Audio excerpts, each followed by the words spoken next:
Corona பாதிப்பால் கொரோனாவின் இரண்டாவது அலை ஒட்டுமொத்த இந்தியாவையும் மருத்துவமனைகள் எல்லாம் ஆக்சிஜன் இல்லாத நிலைமையும் அனைவருமையில் அடைத்து அடக்கம் செய்யும் முறையை கடைபிடிக்கப்படுகிறது.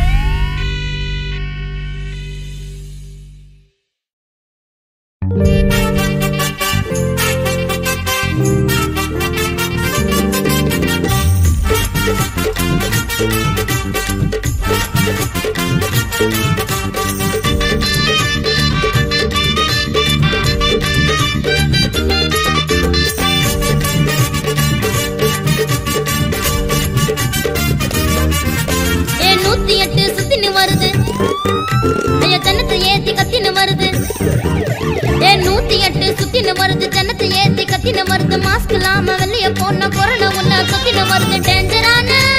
கிருமியப்பா அந்த சாங்கடிக்கும் இருமியப்பா கொரோடிச்சா டாக்டர் கன்சல்ட் பண்ணு கண்டுக்காம நீ இருந்தா கண்டிப்பா ரெடி பண்ணு 108 சுத்தின வருது ஐயா ஜனத்தை ஏத்தி கத்தின வருது 108 சுத்தின வருது ஜனத்தை ஏத்தி கத்தின வருது மாஸ்க் இல்லாம வெளிய போன கொரோனா உன்ன கத்தின வருது டேஞ்சரான கிருமியப்பா அந்த சாங்கடிக்கும் இருமியப்பா கொரோடிச்சா டாக்டர் கன்சல்ட் பண்ணு கண்டுக்காம நீ இருந்தா கண்டிப்பா ரெடி பண்ணு.